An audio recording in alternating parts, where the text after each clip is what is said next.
नमस्कार। आज हम दो बहुत ही दिलचस्प क्लासिक कहानियों में उतरने वाले हैं। हम ये समझने की कोशिश करेंगे कि भाई हमारा चरित्र और हमारी किस्मत, इनके बीच का रिश्ता आखिर है क्या। और सबसे जरूरी बात, इन सदियों पुरानी कहानियों से हम आज भी क्या कुछ सीख सकते हैं। तो चलिए, एक सवाल से शुरू करते हैं। एक ऐसा सवाल जो मुझे लगता है हम सब कभी ना कभी खुद से पूछते ही हैं कि हमारी किस्मत कौन तय करता है। क्या वो हालात होते हैं जिनमें हम हैं, या फिर हमारा अपना किरदार, हमारा कैरेक्टर। आज की हमारी कहानियां इसी एक सवाल के इर्द गिर्द घूमती हैं। तो फिर मिलते हैं आज के हमारे दो मुख्य किरदारों से।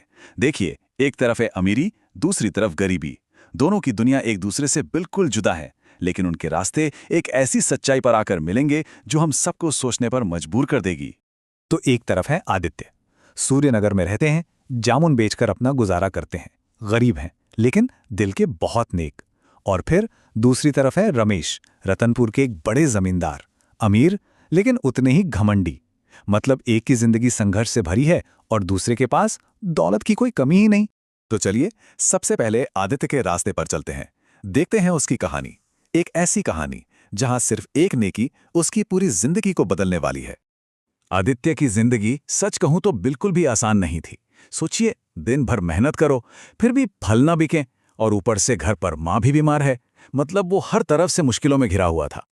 और फिर एक दिन एक साधु उनके पास भिक्षा मांगने आए। अब देखिए, आदित्य खुद मुश्किल में था, लेकिन उसने एक पल के लिए भी नहीं सोचा। उसने अपनी पूरी जामुन की टोकरी साधु को देते हुए कहा, ये सब ले लीजिए, मैं कल और तोड़ लूंगा। ये बर्बाद हो जाए उससे तो अच्छा है कि किसी का पेट भरे। मतलब उसके पास खुद के लिए कुछ नहीं था, फिर भी उसने सब कुछ दे दिया। यही तो था उसका असली किरदार। अब उसकी इस नेकी का, इस निस्वार्थ भाव का उसे एक इनाम मिला। क्या? रानी नाम की एक जादुई चिड़िया। साधु ने उसे ये चिड़िया दी और कहा, जब तक ये तुम्हारे साथ है तुम्हारी किस्मत चमकती रहेगी। पर हां, एक शर्त भी थी कि इस चिड़िया का राज किसी को भी पता न चले। और इसका असर तो बिल्कुल हैरान कर देने वाला था। रानी के आते ही आदित्य की किस्मत मानो पलट ही गई। रातों रात उसके सारे जामुन बिकने लगे, वो भी अच्छे दामों पर। उसकी सारी फाइनेंशियल परेशानियां सब खत्म हो गईं। लेकिन जैसा कि अक्सर होता है, ये तरक्की गांव के लालची मुखिया से देखी नहीं गई। उसे आदित्य से जलन होने लगी। और उसने क्या किया? उसने आदित्य पर चोरी का झूठा इल्जाम लगाकर वो जादुई चिड़िया उससे जबरदस्ती छीन ली। पर देखिए, किस्मत कोई ऐसी चीज नहीं है जिस पर आप कब्जा कर सकें। वो चिड़िया मुखिया के पास नहीं रुकी, वो उड़ गई और जाते जाते उसकी सारी दौलत भी ले गई। और रानी, वो वापस अपने असली हकदार यानी आदित्य के पास लौट आई। बात साफ थी, किस्मत दौलत से नहीं, किरदार से जुड़ी होती है। तो ये थी आदित्य की कहानी। चलिए अब उस दूसरे रास्ते पर चलते हैं।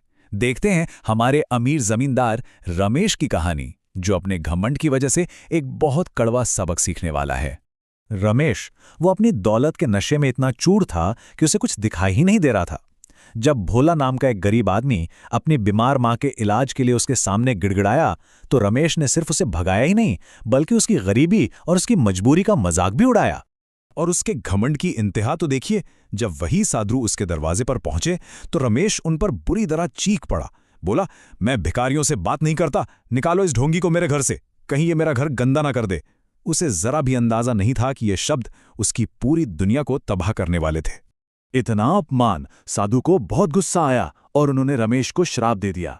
श्राप ये कि वो एक लोमड़ी बन जाएगा।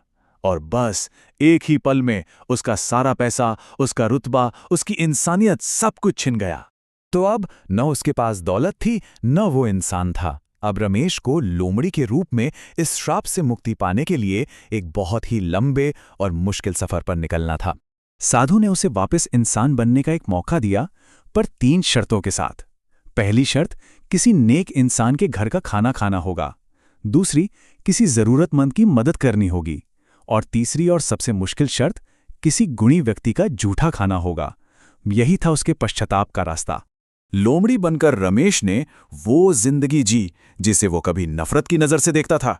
उसने उसी भोला की मां के हाथ का खाना खाया जो वो जानवरों के लिए रखती थी। उसने एक भूखे प्यासे गरीब जोड़े के लिए चुपके से फल रखे। उसने वो दर्द महसूस किया जो वो दूसरों को देता था, और धीरे धीरे उसके अंदर हमदर्दी और विनम्रता जागने लगी। और आखिर में उसने वो सबसे मुश्किल काम भी कर दिखाया। उसने एक पंडित की थाली से फेंका हुआ जूठा खाना खाया, और जैसे ही उसने ये किया, श्राप टूट गया। वो वापस इंसान बन गया। लेकिन अब वो पहले वाला घमंडी रमेश नहीं था, वो पूरी तरह बदल चुका था।